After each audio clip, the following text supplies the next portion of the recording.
David Hall of the Inside View and David Hall Numismatic Investments in Newport Beach, California.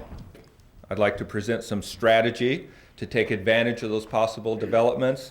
And I'll give you my tip, a little list that I do each year at the very end of my presentation, the 10 best bets in the silver dollar market in 1989.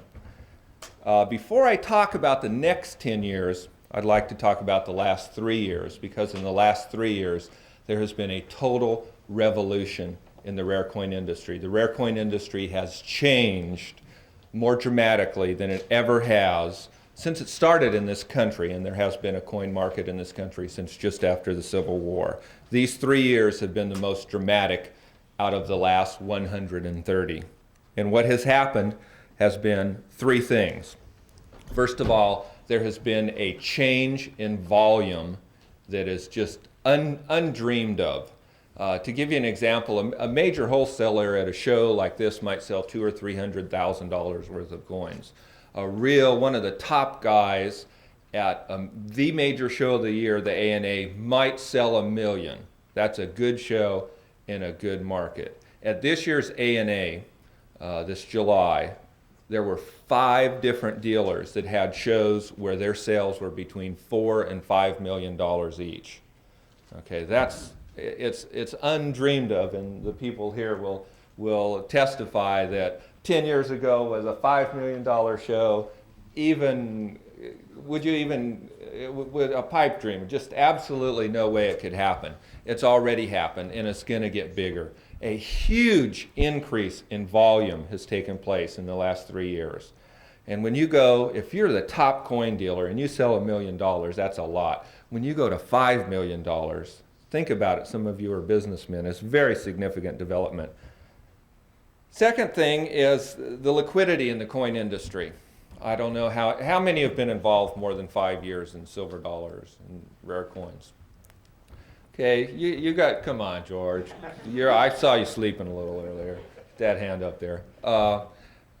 There's a big difference between now and 5 years ago. 5 years ago, if you wanted to sell me an 1881S silver dollar, you would call me up and say, David, I have a 1881S silver dollar in MS65. What will you pay for it? And I would have said, could you hold it a little closer to the phone so I can get a better look?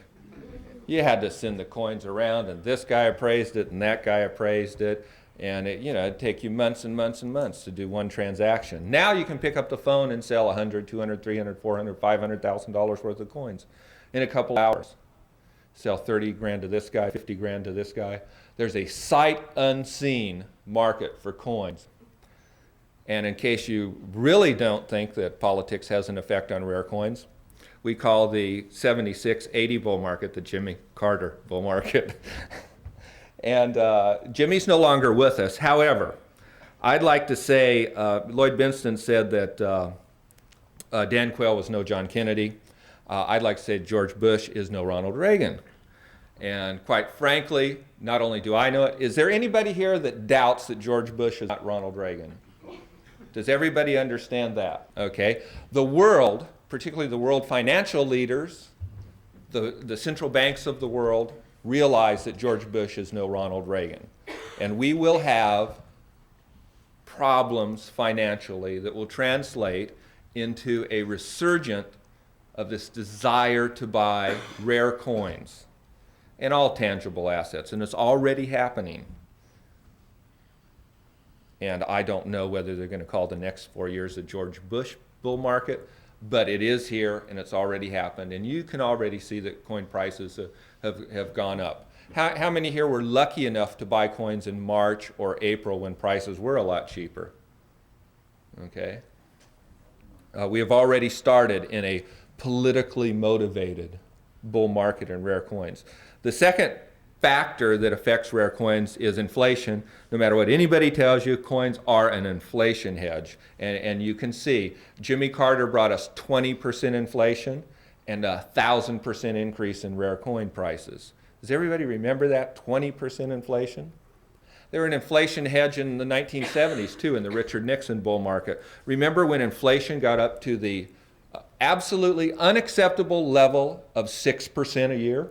Remember that? And what did Nixon do? Wage and price controls. How many remember wage and price controls? to stop the horrendous 6% inflation. How much do you think Jimmy Carter would have paid to get back down to 6%? Anyway, coins are an inflation hedge, and I agree with, I think Roger said that we're going to have moderate inflation in 1989. I agree with that through 1990. When 1991 and 1992 rolls around, you will see the money spigots turned on tremendously. Speaking of the election and politics, our choice was George Bush or Michael Dukakis. You may have remembered some of the other choices of the past years, Gerald Ford or Jimmy Carter, George McGovern or Richard Nixon. It makes you wonder whether, like Thomas Jefferson was the less of two evils and that kind of choice. Of course he wasn't. If you read what he wrote, he was obviously not a bad choice. But anyway, the point being, on inflation, there was another choice. Is there anyone here that voted for Ron Paul, the Libertarian? All right, Yitzi, very smart man.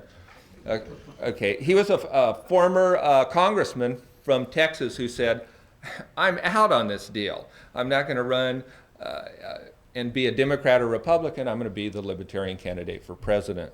And he did. And one of the things he said, speaking of inflation, is, and he was on the House Banking and Finance Committee for 8 years. Okay, so he had some insight to it, and he said that you can bet on it that they will always inflate eventually their way out of the political problems. He said, I saw it happen over and over again, and it will continue to happen.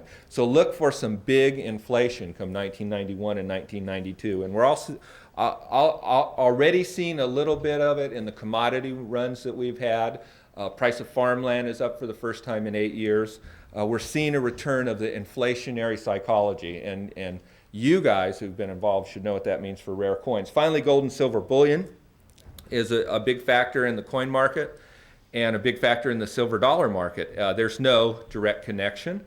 A 84S, the 93S in MS whatever that's going to sell in the Norweb sale for 200 grand next week has $5 worth of silver in it, so there's no direct connection. However, there's tremendous psychological connection.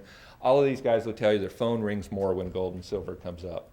What has gold and silver done? Well, gold in the past 8 years has gone down to 300, up to 511, down to 300, up to 511, and down to 300. No, this time it didn't go down to 300.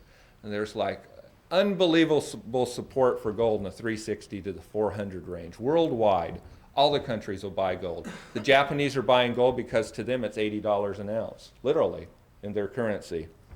This time I think gold clearly didn't go back down to 300. It went down to just below 400 and now is on its way back up. I think there's a good chance you could see $500 gold next year. And if it gets past 511, and think about that number and watch it, there's no resistance between 511 and 850. None. Zero. If it gets past 511, we're really on the way. So watch and monitor that. And silver dollars will be on their way. If gold gets to 511, dollar prices will go up 50%. If it gets to 600, they'll go up 300%. So you can monitor that.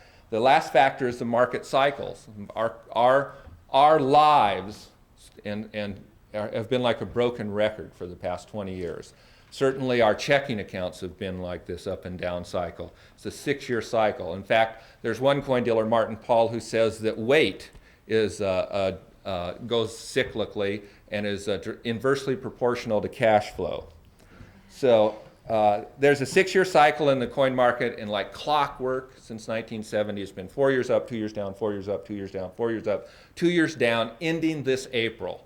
Now, if the cycles hold, and certainly we have the politics, the inflation, the gold and silver situation focusing in that direction, we should have 4 really good rare coin years, 4 really good silver dollar years.